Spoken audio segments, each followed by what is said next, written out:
নমস্কাৰ আপোনালোক সকলোকে পুনৰবাৰ স্বাগতম নসমাই মছজিদ বন্ধুসকল পলকতে চাওক আজি সন্ধিয়াৰ 7টা গুৰুত্বপূৰ্ণ খবৰ প্ৰথমটো খবৰ উজনি অসমৰ পৰা মিয়াখেদা সন্দৰ্ভত এইবাৰ ডাঙৰ মন্তব্য কৰিছে এপিডব্লিউৰ সভাপতি অভিজিৎ শৰ্মাই এই সন্দৰ্ভত সংবাদমেল সম্বোধন কৰি মন্তব্য কৰি কয় যে মিয়া এদিন শিৱসাগৰৰ এছপি হ'ব ডিব্ৰুগড় মেডিকেল কলেজৰ অধীক্ষক হ'ব মিয়া তেতিয়া মিয়াক খেদিব পাৰিবনে এই মন্তব্য এপিডব্লিউৰ সভাপতি অভিজিৎ শৰ্মাৰ মিয়া এদিন শিৱসাগৰৰ এছপি হ'ব ডিব্ৰুগড় মেডিকেল কলেজৰ অধীক্ষক হ'ব তেতিয়া মিয়াক খেদিব পাৰিবনে আজমল ফাউণ্ডেশ্যনে প্ৰতি বছৰে 4 শতাধিক মিয়া ছাত্ৰ ছাত্ৰীক চিকিৎসক অভিযন্তা গঢ়ি তুলিছে মিয়াৰ সন্তান এদিন হ'ব IAS IPS কিন্তু হাত পাচিলে আৰু মাছক লৈ ব্যস্ত হৈ থাকিল অসমীয়া জাতি আটাইতকৈ নিজৰ জাতিক ভাল পোৱা লোকজন হৈছে বদৰুদ্দিন আজমল সংবাদমেলবাদী এই মন্তব্য এপিডব্লিউৰ সভাপতি অভিজিৎ শৰ্মাৰ পৰৱৰ্তী খবৰ এডিআৰই পৰীক্ষাক লৈ পুনৰ বৃহৎ ঘোষণা মুখ্যমন্ত্ৰী হিমন্ত বিশ্ব শৰ্মাৰ নিযুক্তি পৰীক্ষা ৰিজাল্ট দিয়ালৈ অপেক্ষা কৰিবই নালাগে আপুনি এতিয়াই মাত্ৰ 50 টকা খৰচ কৰি আপুনি চাব পাৰিব নিযুক্তি পৰীক্ষাৰ OMR চিট এই বৃহৎ ঘোষণা মুখ্যমন্ত্ৰীৰ এডিআৰই পৰীক্ষাক লৈ পুনৰ বৃহৎ ঘোষণা মুখ্যমন্ত্ৰীৰ নিযুক্তি পৰীক্ষা ৰিজাল্ট দিয়ালৈ অপেক্ষা কৰিবই নালাগে আপুনি পৰীক্ষাত কিমান শুদ্ধ লিখিলে ৰিজাল্টৰ পূৰ্বে আপুনি কৰিব পাৰিব অনুমান মাত্ৰ 50 টকা জমা দি সেৱাৰ কাৰ্যালয়ৰ পৰা ল'ব পাৰিব OMR চিট চেণ্টাৰত জমা দিয়া OMR চিট 50 টকাত লাভ কৰিব পৰীক্ষাৰ্থীয়ে আৰু নিযুক্তি পৰীক্ষাৰ OMR চিটৰ বাবে আপুনি কৰিব লাগিব আবেদন সেৱাৰ কাৰ্যালয়ৰ পৰা পৰীক্ষাৰ্থীয়ে লাভ কৰিব পাৰিব OMR চিট আৰু সেৱাৰ ৱেবছাইটত উপলব্ধ হ'ব উত্তৰসমূহ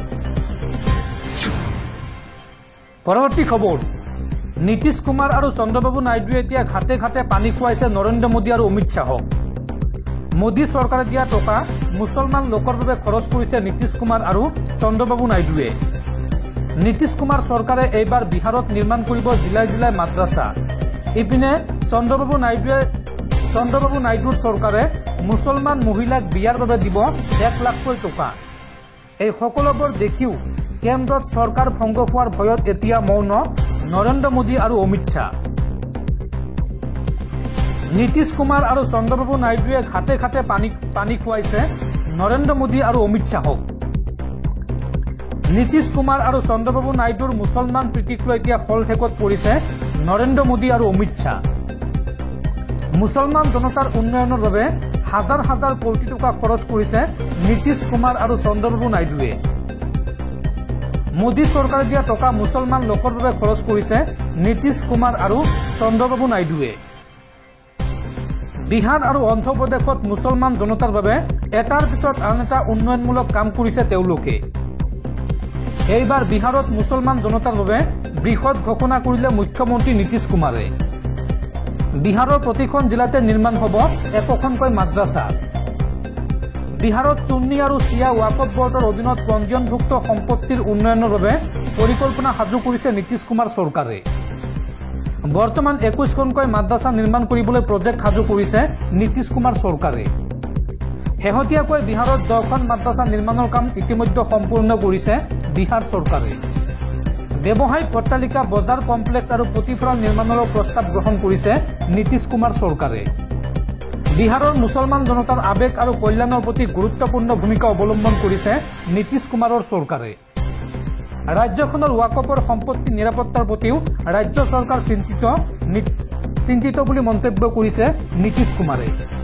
এনে সম্পত্তিত যাতে কোনো ধৰণৰ বেদখলকাৰী উদ্ভৱ নহয় তাৰ প্ৰতি লক্ষ্য ৰাখিবলৈও সাজু হৈছে বিহাৰ চৰকাৰ এইসমূহ কাম বিহাৰৰ ৰাজ্যিক ৱাকফ উন্নয়ন আঁচনিৰ অধীনত সম্পন্ন কৰিব বিহাৰৰ ৰাজ্য চৰকাৰে ইপিনে অন্ধ্ৰপ্ৰদেশত দুলহন আঁচনিৰ জৰিয়তে বিয়াৰ বাবে চন্দ্ৰবাবু নাইডুৰ চৰকাৰে দিব মুছলমান যুৱতীক 1 লাখ টকা অন্ধ্ৰপ্ৰদেশত মুছলমানৰ সংৰক্ষণৰ ব্যৱস্থাও নিশ্চিত কৰিলে চন্দ্ৰবাবু নাইডুৱে অন্ধ্ৰপ্ৰদেশত মুছলমানৰ সংৰক্ষণৰ ব্যৱস্থা নিশ্চিত কৰিছে চন্দ্ৰবাবু নাইডুৱে।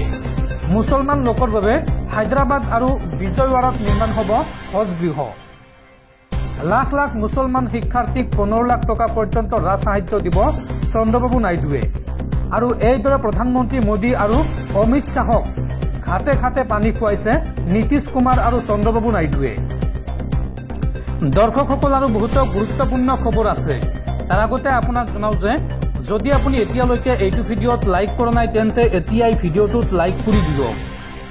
আৰু এনেকুৱা ধৰণৰ ভিডিঅ'সমূহ নিতৌ চাবলৈ চেনেলটো ছাবস্ক্ৰাইব কৰি কাষত থকা বেল আইকনটো প্ৰেছ কৰি ৰাখক। পৰৱৰ্তী খবৰ, প্ৰচণ্ড গৰমে দহিছে ৰাজ্য, আৰু গৰমৰ বাবেই ৰাজ্যত মৃত্যু হ'ল 3জন লোকৰ। আপুনি পৰাপক্ষত কোনো কাম নাথাকিলে ঘৰৰ পৰা নোলাব। পৰাপক্ষত ঘৰৰ পৰা নোলাব। অত্যাধিক গৰমে বিপদ মাতিছে জনসাধাৰণলৈ।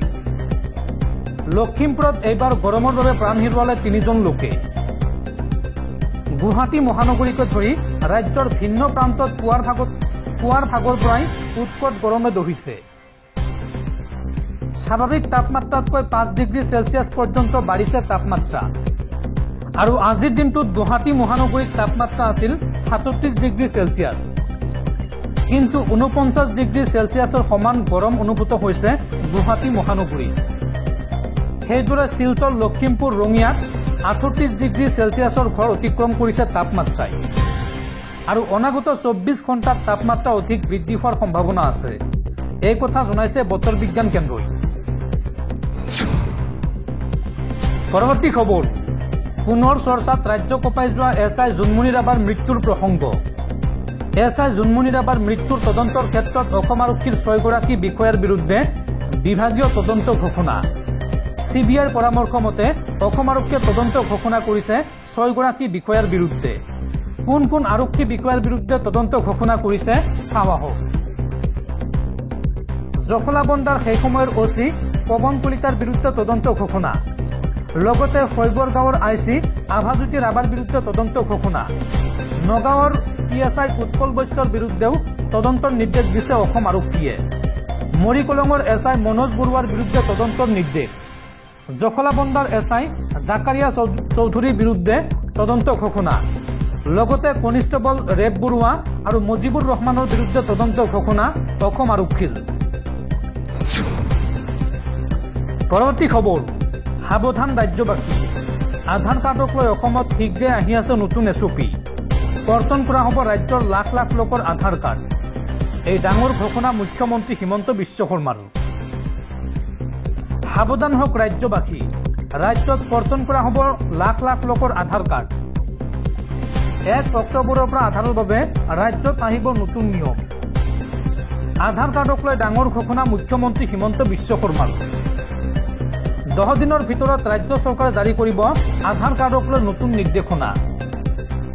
অসমত বিদেশীৰ হাতে হাতে আধাৰ কাৰ্ড।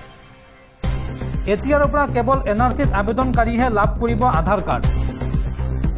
NRCত আবেদন নকৰিলে এতিয়াৰ পৰা অসমত নাপাব আধাৰ কাৰ্ড। বিদেশীয়ে যাতে আধাৰ কাৰ্ড লাভ কৰিব নোৱাৰে তাৰ বাবে ৰাজ্য চৰকাৰে আনিলে এই কঠোৰ নিয়ম। যদিহে 2014 চনত NRCৰ বাবে আবেদন কৰা নাই তেন্তে সেই লোকক আধাৰ কাৰ্ড দিয়া নহ'ব। অসমৰ বহুকেইখন জিলাত জনসংখ্যাতকৈ অধিক আধাৰ কাৰ্ড পোৱা গৈছে ইতিমধ্যে। বৰপেটাত আধাৰ কাৰ্ড পোৱা গৈছে 103%। ধুবুৰীত আধাৰ কাৰ্ড পাইছে 103%। নগাঁৱত আধাৰ কাৰ্ড পাইছে 101%। সন্দেহযুক্ত লোকেও আধাৰ কাৰ্ড ল'বলৈ সক্ষম হৈছে। চাহ বাগিচাৰ বাদে এতিয়াৰ পৰা বাকী জিলাসমূহত প্ৰাপ্তবয়স্ক লোকৰ বাবে আধাৰ কাৰ্ড পোৱাটো কিছু কঠিন হ'ব। কোনো বিদেশী লোকে আহি যাতে অসমত আধাৰ কাৰ্ড গ্ৰহণ কৰিব নোৱাৰে বা ল'ব নোৱাৰে তাৰ বাবে এই প্ৰক্ৰিয়াটো কঠোৰ কৰা হ'ব। NRCত আবেদন কৰা নম্বৰ দিলেহে আধাৰ কাৰ্ড পাব। সংবাদমেলত এই ঘোষণা মুখ্যমন্ত্ৰী হিমন্ত বিশ্ব শৰ্মাৰ। পৰৱৰ্তী খবৰ, 15 আগষ্টত উগ্ৰপন্থী সংগঠন আলফা স্বাধীনৰ বোমা সংস্থাপনৰ সৈতে জড়িতৰ সন্দেহত ৰাজ্যত 15 জন লোকক আটক। ৰাজ্যৰ ভিন্ন প্ৰান্তৰ পৰা 3 গৰাকী মহিলাসহ 15 জন ব্যক্তিক আটক কৰিছে আৰক্ষীয়ে। গুৱাহাটীৰ পৰা 2, তিনিচুকীয়াৰ পৰা 1, শদিয়াৰ পৰা 1, আৰু ডিব্ৰুগড়ৰ পৰা 3জন ব্যক্তিক আটক কৰিছে আৰক্ষীয়ে। লগতে যোৰহাটৰ পৰা 2, লখিমপুৰৰ পৰা 3, নগাঁও, নলবাৰী আৰু তামুলপুৰৰ পৰা এজনকৈ লোকক আটক কৰিছে আৰক্ষীয়ে। পৰৱৰ্তী খবৰ, ৰাজ্য চলাবলৈ ধন নাই হিমন্ত চৰকাৰৰ। পুনৰ ঋণ ল'বলৈ আগবাঢ়িছে হিমন্ত বিশ্ব শৰ্মাৰ চৰকাৰ। এসপ্তাহৰ ভিতৰত দুবাৰকৈ ঋণ ল'বলৈ আগবাঢ়িছে হিমন্ত বিশ্ব শৰ্মাৰ চৰকাৰ। অহা 24 ছেপ্টেম্বৰত হিমন্ত চৰকাৰ ল'ব 250 কোটি টকাৰ ঋণ। উল্লেখযোগ্য যে যোৱা 17 ছেপ্টেম্বৰত লৈছিল 500 কোটি টকাৰ ঋণ। ঋণ নোলোৱাকৈ এতিয়া যেন চলিবই নোৱাৰে অসম চৰকাৰ।